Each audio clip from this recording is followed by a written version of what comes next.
समाज का ढांचा बदल चुका है टोटल। स्मैक जैसा नशा 10 सालों में किस तरीके से बढ़ा, घर घर में नशेड़ी पैदा हो गए, चौकों के ऊपर नशा बिक रहा है, सरकार का संरक्षण प्राप्त है, प्रशासन लाचार है, राजनेता आज अगर कोई नशेड़ी पकड़ा जाता है या कोई नशा बेचने वाला पकड़ा जाता है, गांव से जब पुलिस लेके जाती है थाने तक नहीं पहुंच पाती।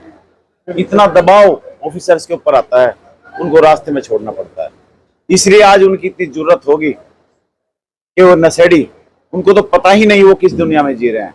छोटी छोटी बच्चों को अपनी हवस का शिकार बना रहे हैं, उनकी हत्या तक हो रही है। आज की घटना है, आज बम्बेपुर का एक लड़का स्कूल से आती हुई बच्चियों को छेड़छाड़ करने लगा। वो तो दिन का टाइम था, लोग वहां मौजूद थे, उसको पकड़ लिया गया।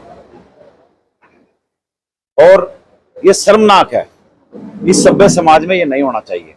हम इसका पुरजोर विरोध करते हैं और गारंटी देते हैं जिस दिन इस सरकार को लोग बदलेंगे हरियाणा से, आने वाली 8 तारीख के बाद समूल नष्ट के लिए इस नशे के काम करेंगे। आपको पता भी लगा होगा कि बीजेपी वालों ने जान पे लगा दिया, इसको राजनीतिक मुद्दा बनाने की कोशिश की जा रही है, इसके बारे में क्या कहते हैं? ये सब इनका एक षड्यंत्र है, दोनों ही मिलकर लड़ते हैं। यही भाजपा है। आज अगर ये जाम लगाते हैं तो आज तक रामलीला क्यों नहीं हुई? उसके लिए इन्होंने जाम क्यों नहीं लगाए? आपकी सरकार है, आप अपनी सरकार के खिलाफ ही जाम लगा रहे हैं। आपको किसने अधिकार दिया? ये हिंदू मुस्लिम करने के चक्कर में है। सर्व समाज का देश है, ये चलने वाला नहीं है।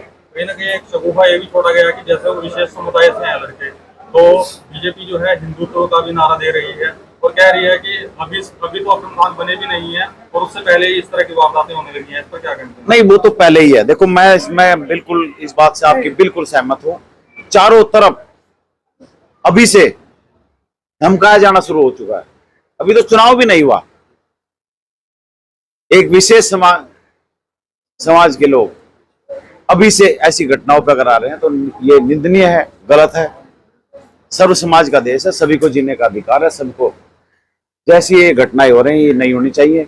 प्रशासन को इसमें कोई हिंदू मुस्लिम ना देख के जो भी इसमें दुराचारी है, बलात्कारी है या जो भी इन घटनाओं में संलिप्त है उसको सजा देनी चाहिए, उनको उठा के अंदर। आप सत्ता में आते हैं तो कानून व्यवस्था को किस तरह से बदलेंगे? बिल्कुल, मैं हर अपने वक्तव्य में बोलता हूँ, हर भाषण में बोलता हूँ कि स्मैक के नशे को, चिट्टे के नशे को जड़ से खत्म करने का काम करेंगे।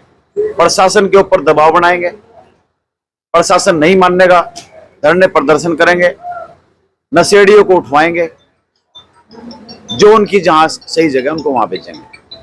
हरीश जी, एक मुद्दा हुआ है, इस पर जाम भी लगाया गया था, क्या है पूरा मामला? क्या हुआ, कड़कौली की लड़कियां थी, कोड़ीवाड़े की लड़कियां थी, तो उनको कई दिनों से नागड़ पट्टी के कुछ विशेष समुदाय के लड़के, मुस्लिम समुदाय के लड़के उनको छेड़ रहे थे, हरास करते थे, कुछ ना कुछ उनके साथ ऐसी गलत हरकत करते थे। और आज तो उन्होंने अति कर दी कि उन्होंने, उनके पास तेजधार हथियार था, दांती थी, तो दांती दिखा रहे हैं उनको कि हमारे साथ चलो।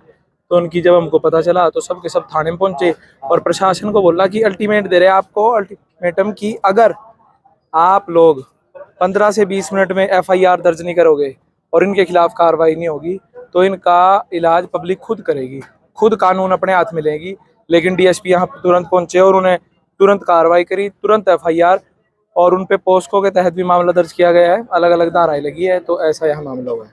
जैसे आपने मुस्लिम समुदाय की बात की, तो आम आदमी पार्टी के नेता कहीं ना कहीं आरोप लगा रहे हैं कि इसको मुद्दे को जो है चुनावी समय के दौरान भुनाने का काम किया जा रहा है, विशेष समुदाय पर आरोप लगा। इससे पहले जो है बीजेपी के नेता कहीं भी इस तरह के अत्याचार होते थे, क्या इस तरह के प्रदर्शन कभी किए हैं? क्या है, जो आम आदमी पार्टी वाले हैं उनका इतिहास रहा है कि हर मुद्दे को, जो मेन मुद्दा है उसको डाइवर्ट करना लोगों को और उनको गलत जगह लगाना। चाहे आप अरविंद केजरीवाल जी को देख सकते हैं और यहाँ जो उनके कैंडिडेट है आप उनको देख सकते हैं।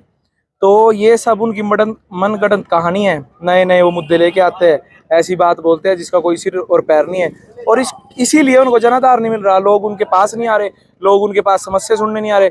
10 साल जब वो अगर राजनीति में थे, 10 साल से वो राजनीति कर रहे हैं, हर मुद्दे पे आप लोगों ने किया था, कितने प्रोटेस्ट किए।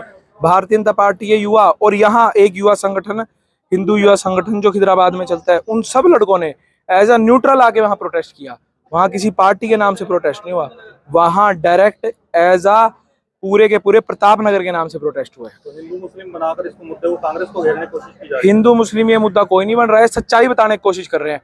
अब जो थे वो बताना पड़ेगा, सच्चाई बतानी पड़ेगी, लोगों तक सच्चाई पहुंचे, फिर वो लोगों के ऊपर है कि लोग क्या उसके बारे में क्या सोचेंगे। लेकिन ऐसा कोई नहीं है कि हिंदू मुस्लिम बनाने की कोशिश की जा रही है, इस मुद्दे को लोगों तक पहुंचाने की कोशिश की जा रही है, ये बड़ा हमारा है। आम आदमी पार्टी का एक सवाल है कि इन 10 सालों में क्या बीजेपी ने कहीं इस तरह के प्रोटेस्ट किए हैं बच्चियों को लेकर? बीजेपी रेगुलर अगर कोई भी कुछ भी चीज होती है तो वहां जाके मजबूती के साथ खड़ी होती है। लेकिन मैं फिर दोहरा रहा हूँ आपको, ये जो हमने प्रोटेस्ट किया एज आ प्रताप नगर सिटीजन किया हम लोगों ने, एज आ यहाँ के आम नागरिक किया हम लोगों ने, ना उसमें बीजेपी, वहां मैं कोई बीजेपी के नाम से नारा लगाया। उस पूरे के पूरे प्रोटेस्ट की वीडियो है, कहीं आप ये नहीं सुनोगे भारतीय जनता पार्टी का नाम भी लिया हो। जितने वक्ता ने बोले किसी ने भारतीय जनता पार्टी का नाम लिया हो, लेकिन ये लोग जानबूझ के इस मुद्दे को बीजेपी और कांग्रेस करना चाहते हैं। 10 दिन में जो है 3 वारदातें हो चुकी हैं, कार्यवाहक मंत्री हैं अभी कर्मपाल जी, तो प्रशासन को जो है किस तरह से देखते हैं? प्रशासन की जो अगर कुछ भी प्रशासन की तरफ से, आज जैसे प्रशासन ने क्या किया कि प्रशासन ने देरी की तो हमने तुरंत कहा 15 मिनट में होना चाहिए। डीएसपी को खुद उठ के आना पड़ा अपने ऑफिस से। फिर हम चाहे दशहरा की बात करें, जितनी भी घटना हुई है, प्रशासन को अल्टीमेटम दिया गया कि तुमको करना पड़ेगा, ये तुम जनता के नौकर हो, को तुमको ये सारे काम जो हमने बोले वो करने पड़ेंगे, उसमें कोई ढिलाई नहीं बरती जाएगी और सारों के सारे जो सोल्व हुए हैं। लेकिन फिर भी जो कमी पेशी है उसको मजबूती के साथ सारे युवा भी उसको देखेंगे और सरकार का तो ये काम है ही है।